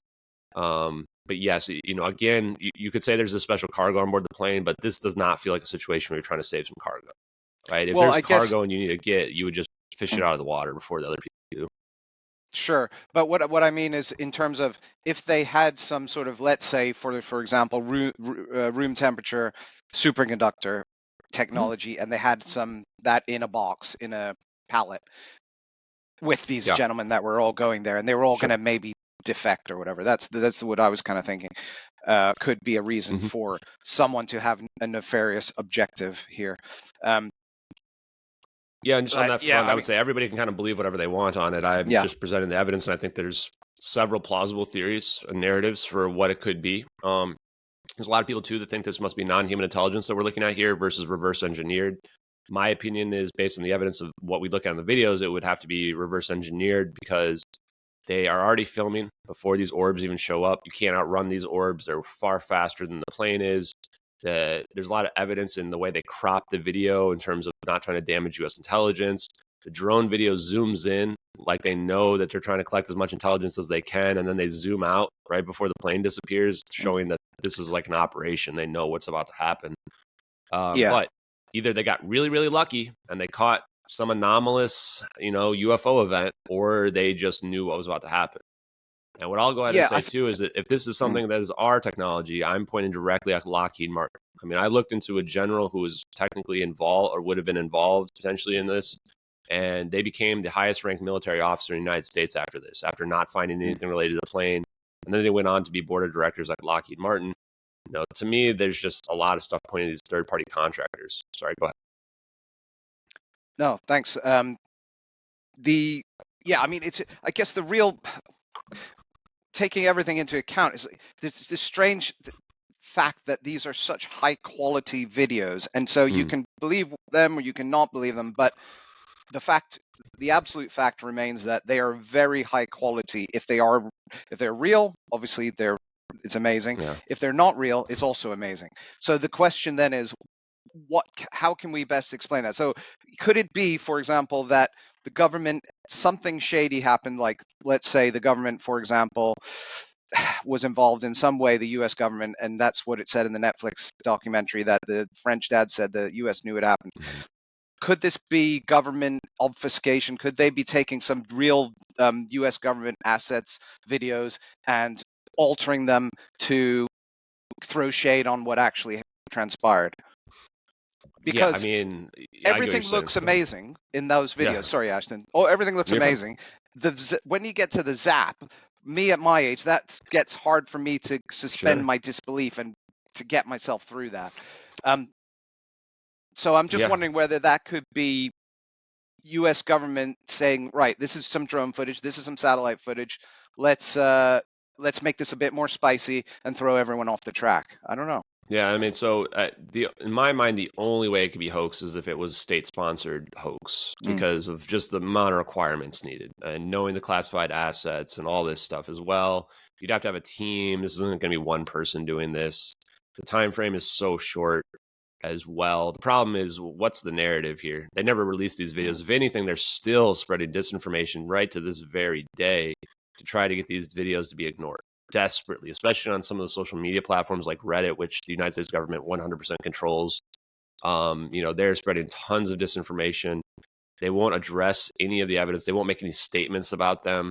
They never made these videos public. I'm the one who's basically been pushing, like you said, like I seem to be the main player in this, which I do not want to be, but it is whatever it is at this point. And so it's hard for me to understand what is that narrative that the government did this. Where's the debris field that we're missing? Like if they shot this down and they're trying to spice it up, right? What's the narrative if we were to put these videos on CNN? What are people going to believe? The answer is the CNN brain people are going to say, no, aliens didn't zap the plane. Like the government is covering this up. That's what everybody's going to believe, right? And that would just implicate the U.S. government further. So that's the reason why it doesn't really make sense in my mind for how this could be a government perpetuated hoax. Although I'd be open to any other opinions. So far, nobody's presented any. Well, yeah, I mean, when you look at the Malaysian defense minister was asked what could happen, and you alluded to this earlier, and he said, well, the Americans would shoot it down. I'm not suggesting that's what necessarily happened, but it was just really odd the way that he said that. Yeah, no, for sure. I think that he was doing that, though, on a defense mechanism, right? The way he's defending there is that he's trying to explain why they didn't send up jets. Because the reality is you would send up jets to track this plane if you did not know what's going on with it. There's no excuse for it. He also won't say when he first heard of the plane going missing, because, again, that would implicate the cover-up. If he says, I heard it like 5 minutes after it went off the radar, now you have no explanation for why he didn't send up jets, right? That's the reason why he won't say. Because, of course, he would have been notified right away, right? And, of course, you see an unidentified plane. There's only one missing plane. You know which plane it is, right? So Those official stories just don't add up. And I would be willing to believe that the plane was shot down if there was actually a debris field found somewhere. The problem with it being shot down is the debris field would be hundreds of miles wide. It's more, the debris fields are going to be even bigger than if it crashed into the ocean. And that doesn't even make sense. That there should be especially if it crashed in the ocean, the water is going to carry this debris field, make it huge very quickly. We would see it from space right away. So, and then also, like, what is Russia and China are covering up for the United States because they got satellites too. So if there's a debris field hundreds of miles wide, they're going to see it. And the first thing they're going to say is America shot down the plane, right? So the only story that makes sense, as hard as it is to believe, is that this is somehow all real in these videos, which I don't blame you. And I think that there's a significant portion of the whole world, maybe even 50% or more, that no matter how strong the evidence is, they would never believe that what we're seeing on the videos, no matter how strong it is. And that's fine. I'm not trying to reach everybody that's out there. My personal opinion is that this technology is real and it's being covered up from us, and that, that's really just how secretly advanced the military is. They're not just 10 or 20 years more advanced than the public. They're 50, 100 years more advanced. If you are very familiar with ufology, this actually kind of fills in all the gaps, right? There's a lot of people going, heck, I was just looking at the Tucker Carlson clip that earlier, that he's just saying, speaking with like, David Grush. The one I was looking at, he was on, I think, the redacted piece, but he says pretty much the same stuff, though, which obviously Tucker Carlson is pretty connected and probably has had some inside information. He's basically saying this stuff is scary, that the public can't handle it, like literally just can't handle it, and that he almost wishes he wasn't even told about some of it. And when I think about that, there's only two possibilities real quick, which is one, the type of technology we're talking about here is real, and people know, and they know they can't say anything about it because it's just too hard for people to believe, like I just mentioned. The other possibility in my mind is that there's some kind of reset that happens when we get to a certain point. Somehow we either destroy ourselves, or some other beings, our creator, whatever, comes down and says, "Yep, time to start this over again." Something that's that profound that, like, people just couldn't deal with, right? Well, yeah, I mean, what you just said about they were saying, yeah, there's some part of this, and it's coming more into the mainstream media. So, like you say, people like Tucker Carlson, ex-mainstream, I guess you could say, saying that they're parts of this, the phenomena that are going to be too difficult for us to deal with. And I kind of and Ross Coulthart saying things like to the same effect. And I thought it might be they're going to confirm Ashton's video, that this is what it is. This is what they're talking about, and maybe that's why they were silent, and maybe that's why it was going to come out. And like, this was, some NHI that did this, and this is genuine, and it was all pending. So look, I'm agnostic as to the zap, but everything else, it's I'm not sure one way or the other, but everything else, it just looks too real. And I know you have obviously done very thorough research and spoken to some very credible FX guys who feel like this is impossible, especially when you think that many years ago to do it within 4 days to 70 days, and especially when at any given moment all that hard work could be wasted because at that it could be discovered at any given moment. So it just doesn't make sense at all. Yeah, the VFX thing too. It's like, if people want to think we're looking at low quality 90s 2-dimensional VFX polygons or whatever, like, I don't care. Like, fine. All I would ask, if those people, please just leave me alone. Like, the amount of people that have become viscerally angry and upset at me is starting to actually worry me. Like, people's minds are actually being broken by this, where they have no reason whatsoever to be involved. If that's the case, if you think it's fake, and various other things too, which I don't want to comment because I don't care what other people believe. Like, people want to believe the Earth's flat. I don't care. I don't go bothering them about it. I don't go trying to attack them and vilify them. Right? Like, I just move on with my life. But for some reason, I've got a following of people who are just literally obsessed with me, to the point where it's unhealthy, and it actually starts to make me a little bit afraid for my safety, because of course, when people get like this unhinged, these are the people I'm more afraid of. Not as afraid of the government as I am the people that have become irrationally unhinged with the topic. So again, if you think it's visual effects or whatever, please just leave me and my community alone. Like, we're going to keep looking into it no matter what you believe. There's nothing you can possibly say that will ever get us to stop. So just let it go. That's my plea to the people who are out there. Yeah, I mean, it's been crazy, the number of ad hominem attacks against you, especially from a couple podcasters who were just seem to have some weird agenda. Yeah, and real quick, the part And about that just makes no sense is these are podcasters who have people come on and talk to them about psychic readings and talking to aliens and all kinds of stuff that is way less based in reality than the stuff that I'm putting out there. And yet they come at me like I'm the one being incredulous, right? I'm like, these are the podcasters who are talking to people with the most woo ever, right? So a lot of that just felt very weird and coordinated. And that's not the only thing that's happened. I mean, agree. we haven't got into it, but I was just a victim of a very sophisticated social engineering scam as well, which Yeah, I saw that. Yeah, that was really just, especially when Ashton, you've put in all this effort. It's a mystery. It's like the Titanic. yeah, It's like any great mystery that we've seen throughout the centuries. And you're going down some routes that are going to end up dead ends. You're going some that might be, the right way. And for people to attack you in this way is really, I think it's really uncalled for, and in some cases it's downright, illegal.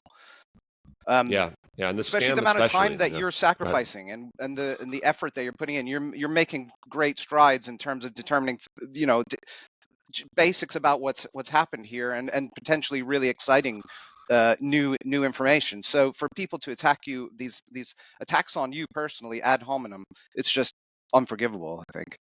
Yeah, yeah, and I just think that there's a lot of really sick people out there that are get off on that kind of stuff, which is what we're trying to avoid with my community is we're trying to build a community that goes back to the old days, I like to call it, of social media, where people could actually have discourse, but people would argue that I don't agree with what you say, but I'll defend your right to say it. Right? We're not at that point anymore. Absolutely, Now yeah. we're at the point where I like to just call it gatekeeping behavior, where it's like people think that whatever they know has to be what everybody else has to believe. And it's gotten to a point too, especially where it's more about whatever the truth is whatever's popular. That's what a lot of people believe, right? And it's not about what you say; it's about how you tell them. People get emotionally invested. It's like you have to tell me in a way that makes me feel good, and then I'll believe you. But if you don't tell me in a way that makes me feel good, then you're the worst person in the world. Whatever you say must be false, right? Like that's the reality of social media today, which I would like to get back to a point where we're not like that anymore. I mean, I have my own personal opinions about how we do that, which would be removing anonymity from the internet. But that's for another discussion, another time. Yeah, I mean, I really think it's unfair the way you've been treated, and especially this week, because it was for the people who are big fans of yours, like myself and many thousands of others. We were all just really rooting for the underdog and thinking, here we go, this is it. It's going to be proven true. And like I said, I wasn't sure one way or the other. I still believe, as I said, that these are government assets that are using the videos, but I just really thought that was going to be the proof. Obviously, you had those files. What can you say about that? I mean, why did you feel like it was fake or that it was a scam? Because looking at it, it looked like this is one day after the crash or the flight, and you have all the source files there, which would be impossible to deny. It was undeniable at that point. So somebody sent me 5 pictures, right? And the first picture looks to be the source files in a RAR, which is a zipped version, and it's got 2 movie files in there, which have clearly been set up to make us think that what we're looking at is some kind of briefing. We can see the clips in there. They show us just the pictures of them. One of the pictures they show us is one of the files is the drone video. And then the PDF supposedly is named in a way to have us indicate that it's supposed to be the operational report of the drone over that period of time.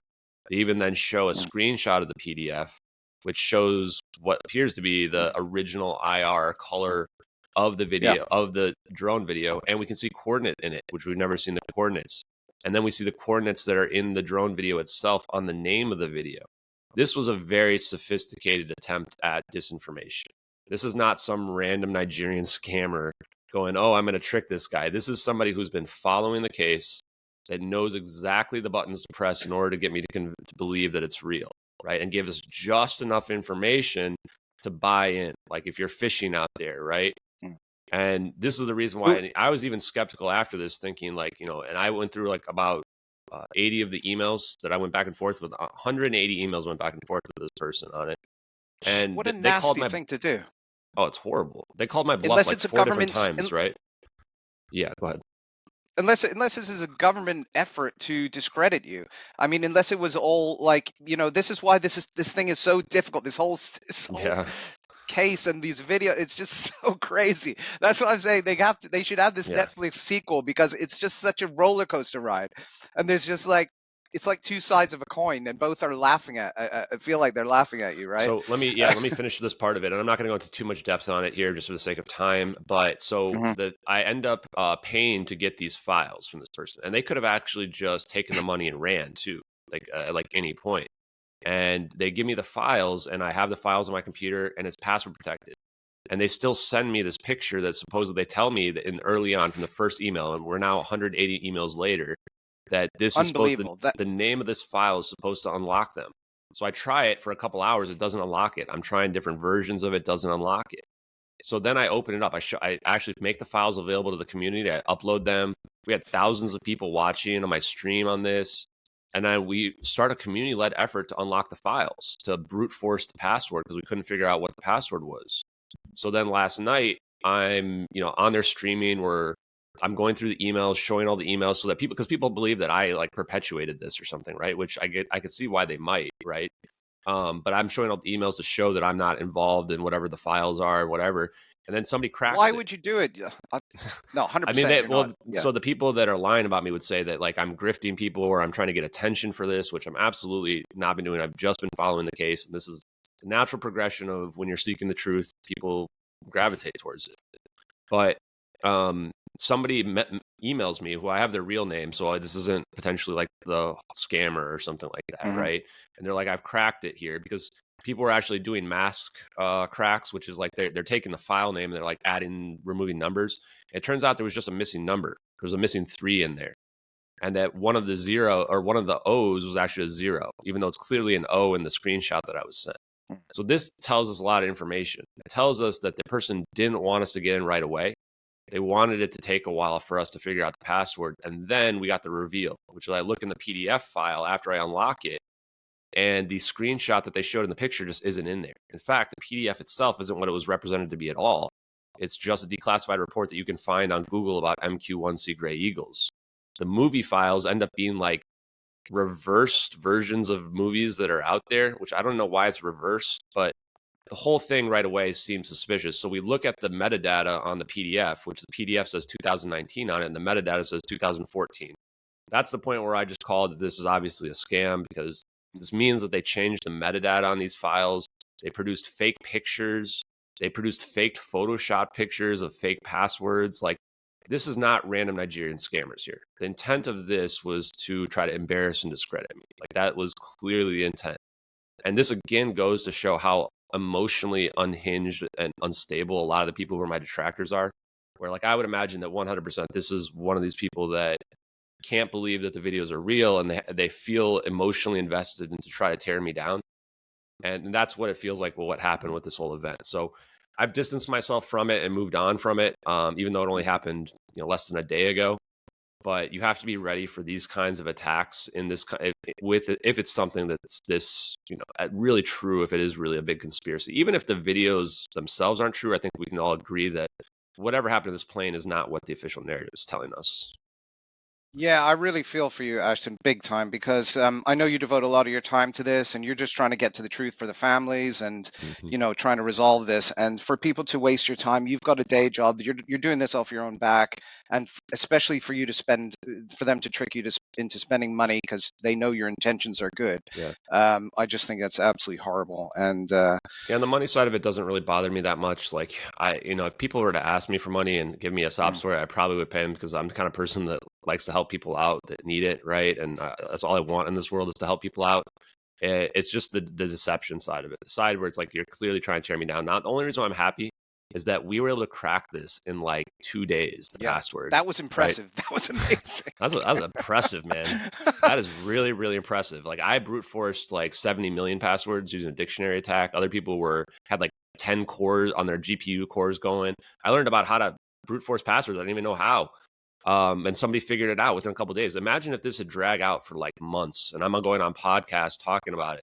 That was, I think, the intent, is they didn't want me to figure it out right away, because then it would really, really discredit me. When you figure it out right away, at least I can come back and say, exactly, okay, this was a big hoax, blah, blah, blah. But I don't want to necessarily... Yeah, you handled it amazing. I appreciate that. You handled it amazingly. I mean, I was the same. I was going on ladder, looking for ladders, like Air Force red ladders, and I was like matching them up, and I was like, Yeah. oh, maybe I should send this to Ashton. No, it's not close enough, you know. So many people, but that's the unbelievable thing about these nasty persons, you know. So everyone's wasting their time trying to go down this rabbit hole, which is just bullshit. I mean, so anyway, we'll move on from that. So But, one thing I want to show is, can I show the yeah. Sivers video here? Because I think Please, this is yeah. really important just for the world to understand what the Yeah. United States military is doing 24/7, that they can scan the whole world, right? Like, I think that people like think of it like the movies, but like they haven't seen it. So just watch this here. We can watch the scanning that's about to happen. Look at this. They're scanning the whole world. These are basically Hubble telescopes that are at geostationary orbit, meaning they're not moving.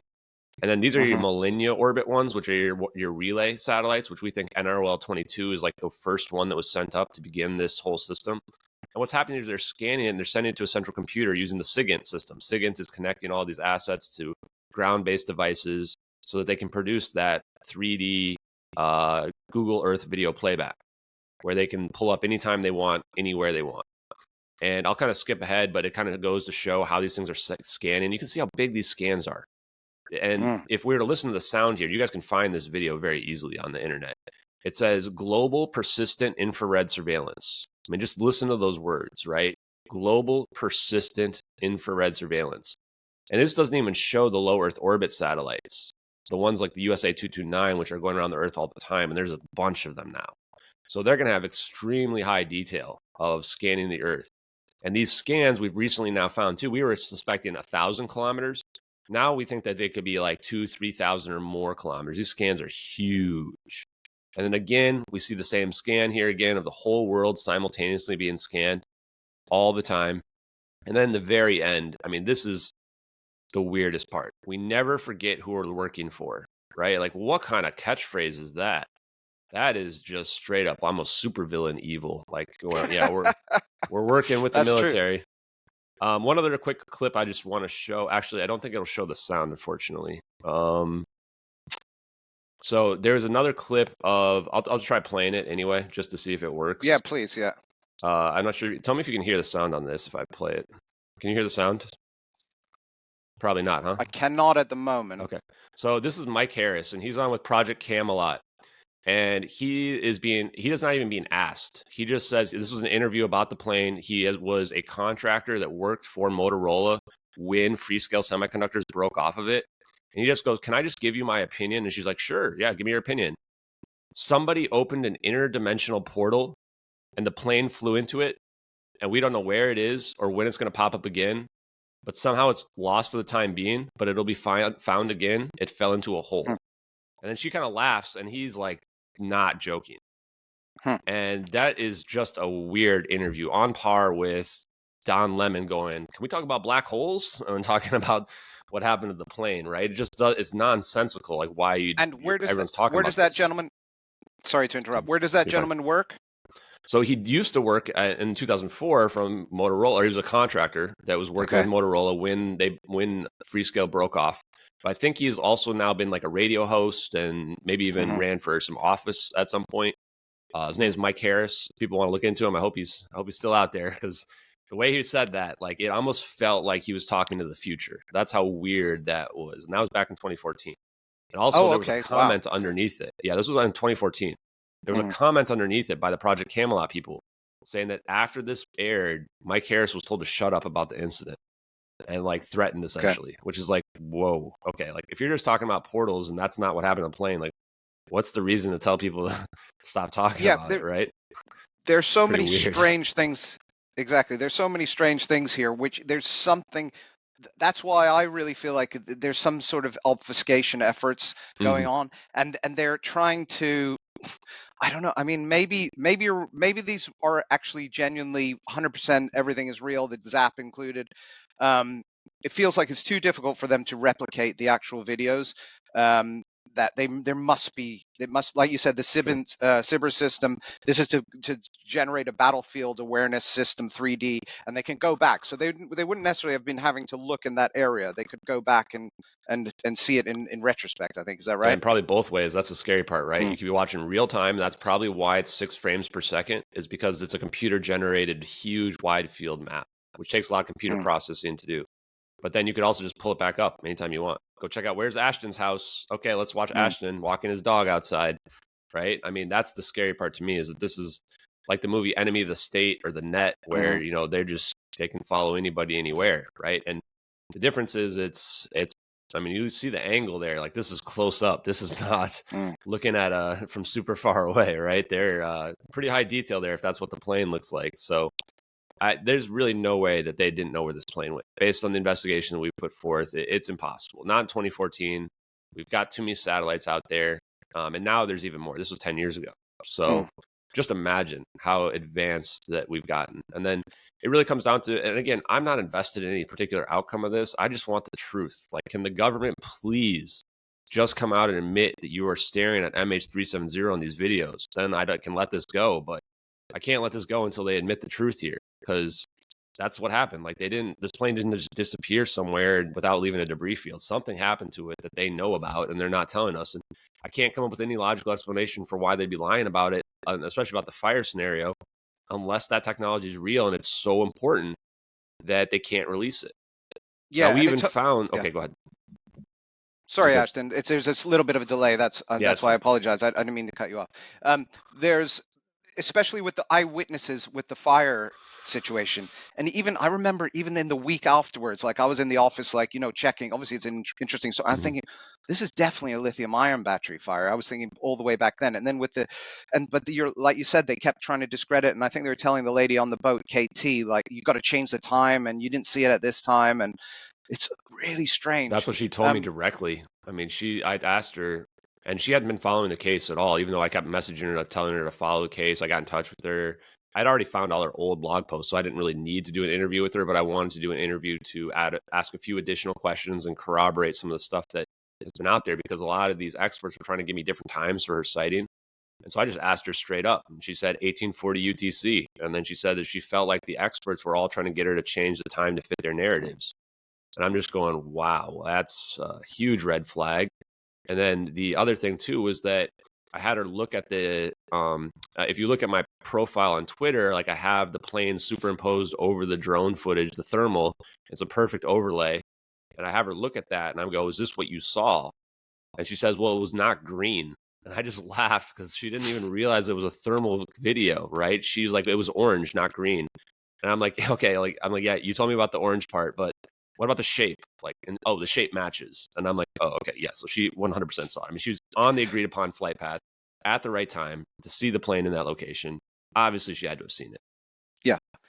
And I think that just lends more credence. The fact that she hasn't been following this. She's not one of these people that are, you know, trying to create diversion or anything like that. She's just someone who saw something extraordinary and reported it.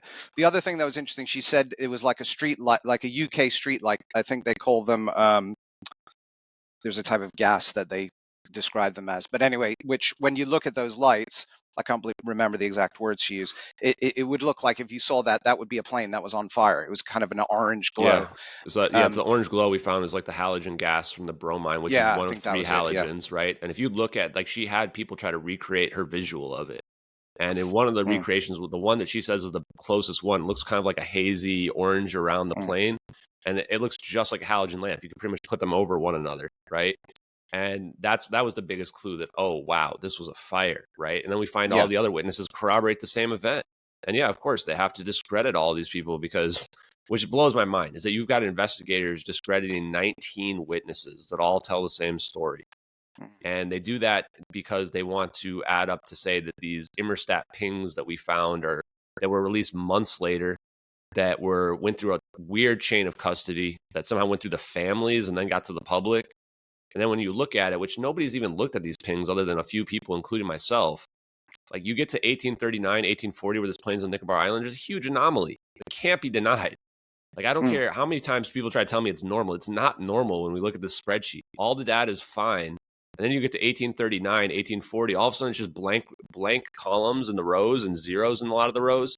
I'm just looking at it like, something happened here, obviously, at this Something time, ain't right. Yeah. Something's not right here. And then when you look at like what people like, when they try to like talk about the pings, they edit all those rows out. They only show like a couple of rows that make it look like it's normal. But when you look at it on the official spreadsheet, it's not. And we haven't quite reported this yet, but there's also only 2 phone calls to the plane. Why is the Malaysian government or the Malaysian Airlines only calling the plane twice? One of them is at 1840 or 1839, like 4 seconds before this anomalous information happens. And the second one's at like 2313. If you don't know where your plane is, aren't you calling like a dozen times? Aren't you calling back right away when they don't pick up? Like, how are you only calling twice? Like, the whole story just reeks. Everything reeks. And it bugs me that experts are dismissing 19 real people over some Excel spreadsheet data, which could be manipulated, that wasn't released right away, that has a terrible chain of custody, that doesn't make any sense, that doesn't lead to any real answers, right? It would be one thing if this was 2014, 2015 right now. It's 10 years later, no one found any plane where supposedly they know where the plane went, right? And in addition, the first officer's phone pinged the cell tower, or I don't know whether there was a live call or whether we were able to determine that, because no live call. Maybe they were speaking to him on the phone. I don't know. Yeah, at least if there is, it's been classified, right? And I think you could argue that's been classified. One other communication we haven't talked about is the one at 1730 UTC, 10 minutes after the plane goes dark, where another 777 pilot going to Narita, who doesn't want their name known because they don't want to lose their job and get discredited, says that they hear the pilot and the co-pilot over a bunch of static. They don't really give a lot more information about what was on that call. But this would also indicate that even though the plane went dark at 1721, that the communications were not out, right? And then this is also corroborated by the Malaysian Minister of Defense and by the Mayday call that we got from China that was intercepted. Yeah, there are just so many things like that. If you include the videos, there are so many of these unexplained coincidences or just very strange facts. I mean, also with 239 people on the plane, and it's the first officers, so there are 2 people that might want to communicate with the government about something, and it happens to be the first officer's phone that's found records of. So, and then they don't release any comms. So you could also argue too that, like, if the Malaysian Ministry of Defense isn't lying, which I think they are, maybe they didn't react to the plane fast enough, and so it gets to Penang before there's any reaction, which is about 30 minutes. Seems inexplicable to me, especially if the military had it on radar. But let's just hypothesize for a minute that it could be possible that it's 2 a.m., the airport is closed. It could be that the runway lights are off, and therefore it's not safe for them to land. That would be why they would be pinging, right? They're trying to get a call off and say, hey, turn the runway lights on. We need to be able to land like ASAP. We have a fire going on, right? This plane's not going to last very long. But I don't know for sure, right? Right. Well, last question, Ashton. Sure. Salvatore Pais, you spoke to him. Obviously, he is, for people who don't know, maybe could you just talk about who he is and what your feedback from him was? Yeah, so Salvatore Pais, if I'm saying his name incorrectly, I hope he forgives me. We are on pretty good communication terms at this point. He is somebody who has these patents that have been out there since, I believe, 2018 is when they were approved. First disinformation I'm going to debunk right now is that no, you cannot just patent anything. That's not how patents work. In fact, Salvatore Pais' patents, only 3 of the 5 of them were approved, and he had to get basically had to have people step in on his behalf in order to get them approved, because the patent office was trying to argue that you couldn't produce energy levels that would be required for high frequency gravitational wave generator. And I believe the other one's high energy. I'm not going to be able to pull it up on the top of my head at the moment. But if you combine these craft, they are called UFO patents. And the reason why they're called UFO patents is when you combine all 3 of them, you have a craft that a transmedium craft with inertial mass reduction, which the idea there is you can go at superluminal speeds without liquefying the people who are on the inside, and that this craft can traverse between water, space, and air. And when you start thinking about this right away, you start thinking UFOs, right? And then the other one, high frequency gravitational wave generator. This is now how you can have our geodesics, our gravity wells that you see in the orb videos. And then he has other applications. I definitely recommend people read High Frequency Gravitational Wave Generator paper by Salvatore Pais. The implications of that, I remember reading it back in 2018 before I was to this level of understanding science. And now when I read it, I just go, holy crap, he's explaining everything. He's explaining how they're floating. He's explaining how they are pulling themselves along. He's even explaining other implications of potential fusion power, because you could have this non-radiating barrier, this bubble around like a mini sun, theoretically producing fusion power. You could also have free energy might be possible if you have an open system where you're able to borrow the latent energy of space-time and put in less energy into it than it's producing then. You can also, he gets to some of the darker implications. Technology as well, yeah. Yes, and a lot of stuff he talks about is using this vibrational acceleration, which if you think about Commander Fravor's sighting, which I find him to be highly credible, he talks about seeing this tic-tac like vibrating, right? And so this could be that instead of spin, which he argues if you were trying to have accelerated spin of, I think, electrons, that it would rip apart whatever it's next to. The vibrational capability can do the same thing of breaking down space-time without having the negative effect of destroying the craft. But some of the implications get dark. Like the last part of the paper mentions that you could use this technology to destroy an asteroid or planetoid. And when I saw that, and I know Salvatore Pais, I know what he's getting at here, which he's getting at doomsday weapons. He's getting at the idea that if you scale this up, you can destroy a planet. Or if you scale this up even more, according to Bob Greenier, who I've interviewed, you could destroy an entire sun. I would argue that if you scale this up even more, you could almost, yeah, really. I mean, it wouldn't look like a Death Star. I don't think we're talking about laser beams, but yes, it's technology that is essentially supervillain level dangerous. And this explains why it would be classified top secret, whatever, classified in general as under national defense. I don't know what the classifications would be. But this is also why whoever controls this technology would control the world. Even the teleportation aspect is, perfect defense. You shoot a nuke at me, okay, we teleport it back onto you, right? Could also be used to annihilate any inbound missiles, just completely render them inert. So there's a lot of huge implications. And I think it was about a month or 6 weeks ago where somebody said, you should reach out to Salvatore Pais about this. And I had reached out to various people in the UFO community. Nobody basically ever got back to me. Some have, but very few. And I messaged him, I sent him an email. Someone finds his email. He responds back to me the next morning, like after I sent the thing, says, set up an interview, send me a Zoom link. And I'm like, well, I don't do podcasts, but I guess I do podcasts now. And so I started my own. I just came up with a name, Hard Truths, because I think that what we're dealing with here are hard truths that a lot of people can't believe. And yeah, he was very open. And I like Salvatore Pais a lot. I call him brother. He calls me brother because I think that we're on that same page of what we're disclosing is something that a lot of people will have a hard time believing. And yeah, I think that I've done him justice in pushing his papers out there so that people can get so they can become accepted by the scientific community. Whereas he talks a lot about the same gatekeeping behaviors where certain journals won't even publish them because they need to have someone like that they trust that's credible, like, is supporting it and stuff like that, right? Where it's not about the science checking out. It's about your, what pedigree do you have, et cetera. And yeah, and I've done other ones as well. And I plan to do more in the future as well. I've just taken a short couple week break from it because I've just got so much going on in general. But I do fully believe that over time, I don't know how long it'll take, could take decades, frankly, the science will get corroborated and pushed out to the public. My view and what I've been told is that this type of science, especially the inertial mass reduction, is being kept secret, potentially even by Congress themselves in the interest of national defense. And if that's true, then eventually it'll get out. And I think that what we'll probably find is over the years or whatever, this information will slowly leak. There might be another set of videos that come out similar to this at some point that corroborate the same types of events that we're seeing here. And eventually the collective conscious of humanity will rise to a level where we realize, nope, we're not in the Renaissance era of knowledge here. We're in the caveman era of discovering fire knowledge. But yeah, if not, no big deal.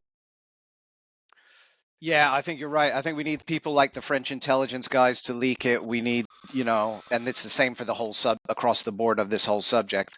Salvatore Pais obviously would be able to tell you about that. But anyway, Ashton, I really do appreciate your time. I really hope you keep doing the work that you're doing. It's extremely valuable, most importantly for the people who sadly lost their lives and their families, and it's incredibly important stuff. So thank you so much, and keep rocking.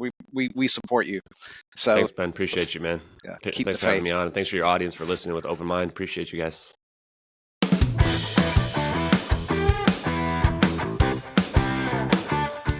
Thanks for listening, guys. If you want to help the podcast, please go ahead and subscribe if you're on YouTube or Spotify, or go ahead and leave a 5-star review on whatever platform you're using. Thanks a lot. I hope you have a great day.